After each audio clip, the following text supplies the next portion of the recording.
दोस्तों नमस्कार। मैं श्यामनाथ यादव मेटकरवादी। यह एक पोस्ट है। इसका लेख है कि एक 86 साल के बूढ़े शेर के खात्मे के लिए इजराइल अमेरिका तक की मदद ले रहा डरपोक Netanyahu. Bittu Sharma x user, ऐसा लेख है। इसको आप लोग पहले इस पोस्ट को देख लें। देखिए ये पोस्ट है, देख लिया आप लोगों ने। अब इसी पे आप लोगों को हम एक समाचार भी दिखा रहे हैं और इस बारे में हमारा ये कहना है कि युद्ध किसी समस्या का समाधान नहीं। जो भी समस्याएं हैं, चाहे किसी भी आदमी की हो या किसी भी देश की हो, सारी समस्याओं का समाधान बातचीत के जरिए हल कर लेना चाहिए। और ये हम पहले ही बता दे रहे हैं कि युद्ध किसी समस्या का समाधान नहीं। तो पहले थोड़ा सा इस वीडियो को भी देख लें, उसके बाद कुछ फिर वो बात। तो ये हाल है। इंसान को सोचना चाहिए कि लड़ने से क्या फ़ायदा है। सुनिए वीडियो। उनका बयान आया है। उन्होंने बाकायदा आधिकारिक तौर पर ट्वीट करके ऐलान कर दिया है कि जंग शुरू हो गई और इजराइल पर कोई रहम नहीं। सीधे दो टूक इजराइल को कह दिया है। और ये सब कुछ तब हुआ है जब डोनाल्ड ट्रंप G7 समिट को बीच में छोड़ करके निकल गए। जब डोनाल्ड ट्रंप ये कह रहे हैं कि हम इजराइल में अब पूरी तरह से परमाणु बम का खात्मा चाहते हैं, हम सीज फायर नहीं चाहते हैं, हम खात्मा चाहते हैं। जब ये डोनाल्ड ट्रंप की तरफ से इस बात को कहा जा रहा है, तो उसके बाद में आयतुल्ला अली खामेनेई का ये जवाब, आयतुल्ला अली खामेनेई का ये आधिकारिक तौर पर बयान बहुत महत्वपूर्ण हो जाता है। ये आप ट्वीट देखिए। मैं इधर उधर से कोई खबर आपको नहीं बता रहा हूं, बल्कि आयतुल्ला अली खामेनेई, उन्होंने उनका जो आधिकारिक हैंडल है उससे ट्वीट किया है। और आयतुल्ला अली खामेनेई ने ट्वीट करके लिखा है कि हम आतंकी यहूदी शासन को कड़ा जवाब देंगे, उन पर कोई दया नहीं दिखाएंगे। इस ऐलान के बाद में ईरान ने इजराइल पर 25 मिसाइलें दागी हैं। और आयतुल्ला अली खामेनेई का ये ट्वीट मंगलवार देर रात का है, जब उन्होंने सीधे तौर पर लिख दिया कि जंग शुरू। बहुत ज्यादा कुछ लिखा नहीं है इस ट्वीट में। एक बार जरा फिर से देखिए। इस ट्वीट में कोई बहुत ज्यादा लाइनिंग नहीं लिखी उन्होंने, कोई बहुत ज्यादा यहाँ पर कंटेंट उन्होंने नहीं अपनी तरफ से दिया है। उन्होंने सिर्फ और सिर्फ यही लिखा है कि जंग शुरू होती है, हम आतंकी यहूदी शासन को कड़ा जवाब देंगे, उन पर कोई दया नहीं दिखाएंगे। इस ऐलान के बाद ईरान ने इजराइल पर 25 मिसाइलें दागी। तो यानी एक तरीके से कल मैंने जो डिटेल में आपको खबर बताई थी, जिसमें यह कहा जा रहा था ईरान की तरफ से कि हमारे पास में 2000 मिसाइल है, अगर 200 मिसाइल पे हम रोजाना दागेंगे तो भी हमारे पास में 100 दिन का कम से कम जखीरा अभी भी है। और कल जब आयतुल्ला अली खामेनेई के इस बयान के बाद में मिसाइलें गिरनी शुरू हुई तेल अवीव में, इजराइल की राजधानी तेल अवीव के अंदर मिसाइलें गिरना शुरू होती है। और इससे पहले इजराइल की खुफिया एजेंसी मोसाद के हेडक्वार्टर पर हमला, मोसाद के न केवल हेडक्वार्टर पर हमला किया गया, बल्कि उसके साथ साथ उनकी इंटेलिजेंस की बिल्डिंग, उस पर भी धमाका हुआ। और इसके बाद में आज सुबह भी कुछ धमाके हुए हैं। ये बात सही है कि इजराइल ने भी जबरदस्त पलटवार किया है, लेकिन इस पलटवार में, वार और पलटवार में सबसे ज्यादा नुकसान किसका है? क्या इजराइल वाकई सहन कर पाएगा? क्या इजराइल ईरान के हमलों? तो सुन रहे हैं आप लोग, और थोड़ा सुन लीजिए। अभी थोड़ा सा दिक्कत है हमारे सामने।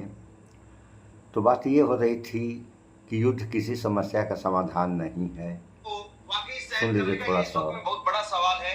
एक वीडियो कुछ देर पहले मैं देख रहा था, हालांकि उसकी अभी पुष्टि नहीं हो पाई है। जैसे ही उसकी पुष्टि हो जाएगी मैं वो वीडियो भी आपको दिखाऊंगा। उस वीडियो के अंदर साफ तौर पर दिख रहा था,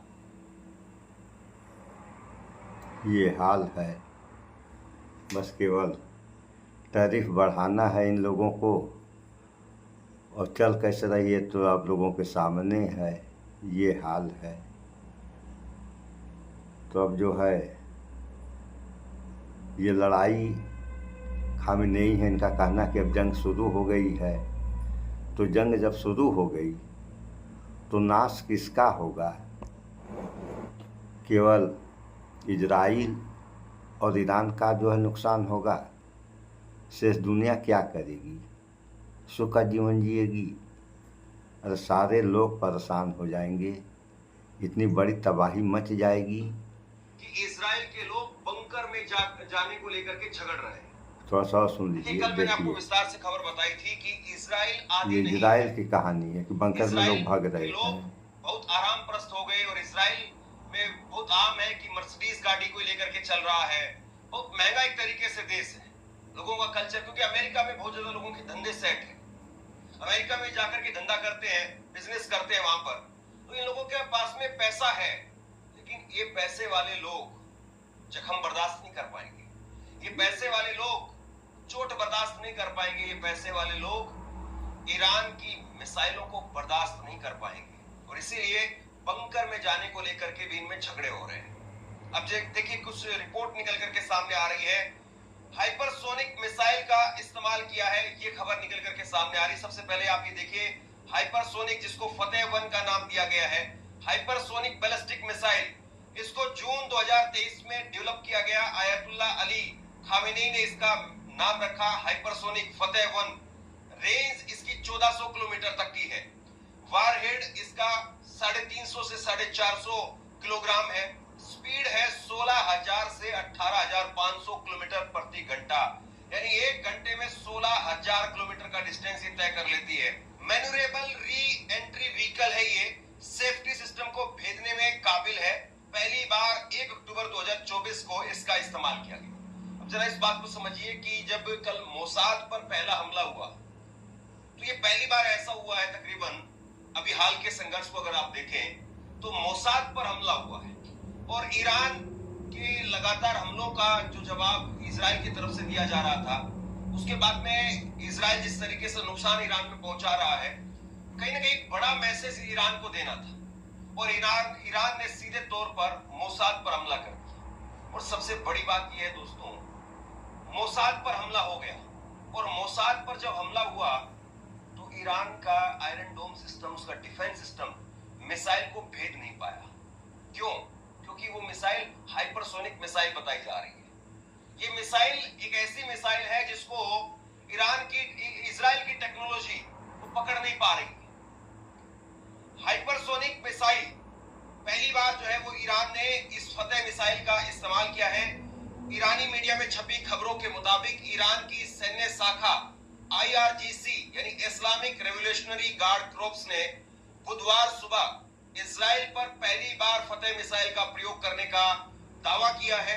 IRGC ने कहा कि ईरान का अब इजराइल के आसमान पर कब्जा हो चुका है। तस्नीम मीडिया के मुताबिक IRGC ने कहा है कि फतेह मिसाइलों ने इजराइल के एयर डिफेंस सिस्टम को भेद दिया है और बार बार उनके सुरक्षित ठिकानों को निशाना बनाया है। बयान में यह भी कहा गया है कि यह हमला इजराइल और उनके सहयोगी देशों को ईरान की ताकत का सीधा संदेश है। ईरान ने दावा किया है कि इजराइल इन हमलों से खुद को बचाने में पूरी तरह से असमर्थ है। तो ये अपने आप में जो है बहुत बड़ी बात है कि इजराइल बचा नहीं पा रहा है अपने आप को। वो दुनिया भर में अपनी टेक्नोलॉजी को इस दावे के साथ में भेजता सुन लिया आप लोगों ने बेचता है कि इजराइल जो है अपने को बचाने में ईरान के जो है मिसाइलों से ईरान के मिसाइलों से बचने में इजराइल असमर्थ है, ऐसा समाचार में ये बता रहे हैं। तो चलो सामर्थ हो या असमर्थ हो, ये आप लोगों ने सुना समाचार में 350 से लेकर के 450 किलो तक का इस मिसाइल का वजन है, तो अब इस बात का कोई भी अंदाज़ा लगा सकता है कि 350 से 450 किलोग्राम वजन की मिसाइल जहाँ गिरेगी तो कितनी बड़ी तबाही मचेगी और उससे प्रदूषण कितना होगा। तबाही तो अपनी जगह है, प्रदूषण कितना होगा, प्रदूषण के बारे में लोगों को सोचना चाहिए। और विश्वगुरु क्या कर रहे हैं, इधर रूस और यूक्रेन का युद्ध फ़ोन से रुकवा दिए थे, ऐसा भक्त लोग कहते थे।